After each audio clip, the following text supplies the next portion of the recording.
संदीप सोमनाथ लड्डा जी।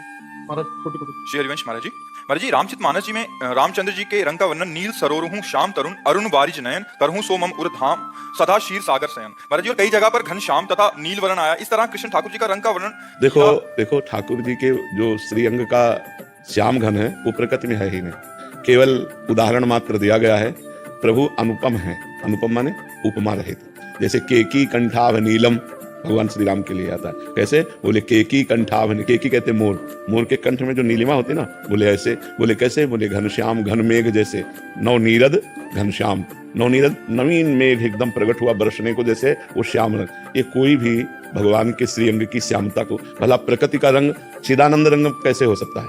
तो वास्तविक जो भगवान की श्यामता, एक बार हमको तंद्रा में एक प्राकृतिक मोरपंख दिखाया गया और एक प्रभु के मस्तक पर जो लगा है वो मोरपंख, बड़ा अंतर है, बड़ा अंतर है। प्रभु के श्यामता जो है वो इंद्रनीलमणि श्याम मनोहर, कहीं इंद्रनीलमणि श्याम सुंदर, कहीं नवीन मेघ जलधर, कहीं केकी कंठाभ नीलम, ऐसे जो वर्णन आया है मान लो नील कमल जैसा आया है। लेकिन ये सब जितने वर्णन हैं ये सब उपमाएं हैं, लेकिन भगवान तो अनुपमेय हैं, उपमा रहित है। उनकी उपमा कैसे दी? हमने क्या मोर के कंठ को देख लिया तो भगवान की श्यामता को देख लिया क्या?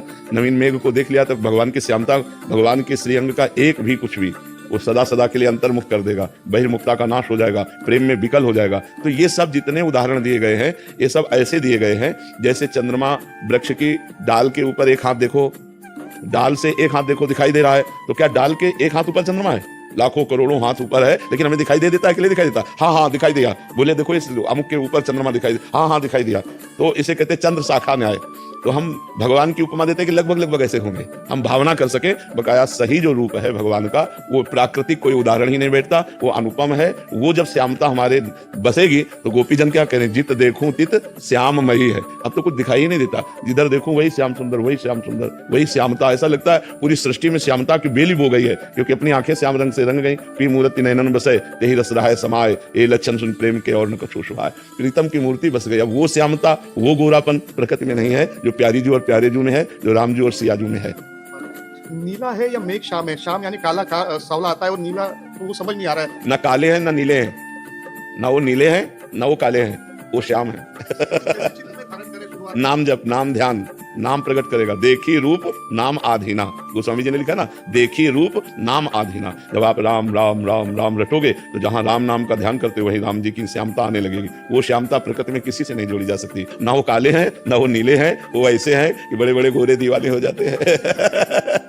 बहुत सुंदर है, बहुत सुंदर है। कोटि कोटि कंदर्प मूर्छित हो जाए उनके रूप को देखकर, ऐसे सुंदर है प्रभु। और ये इतने सुंदर है कि वो स्वयं मोहित हो जाते हैं अपने बाल रूप में। जब मणिजटित खंभे हैं उनमें देखते हैं तो बालक नजर आता है, तो बार बार ऐसे गले लगा लेके उसे इतने सुंदर है कि वो खुद अपने को गले लगाना चाहते हैं। स्वमन मन मोहन, स्वमन मन मोहन, स्वयं के मन को मोहित कर ले, इतना सुंदर रूप प्रभु का है। मुनि मन मोहन, मदन मन मोहन, विश्व मन मोहन भगवान को कहा है, और राधा मन मोहन।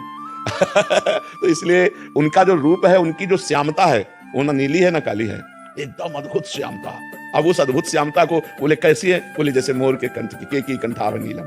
बोले कैसे? वैसे जैसे नवीन जलधर। अब उदाहरण में कुछ तो सूर्य के प्रकाश को हम कैसे उदाहरण दे सकते हैं? लेकिन जब हम कागज में बनाते हैं सूर्य और उसमें स्याही भरते हैं तो लगने लगता है ना ये सूर्य है, सूर्य का प्रकाश है। लेकिन क्या उसमें सूर्य का प्रकाश आ गया क्या? ऐसे ही श्यामता का वर्णन है, क्योंकि भगवान अनुपम है। तो भगवान का सब कुछ अनुपम है, उनका कोई उदाहरण नहीं दिया जा सकता कि भगवान कैसे। बोले भगवान ऐसे, ऐसे उदाहरण हो गया तो उपमा हो गई ना। भगवान अद्वितीय है, अनुपम है। समझ पा रहे आप?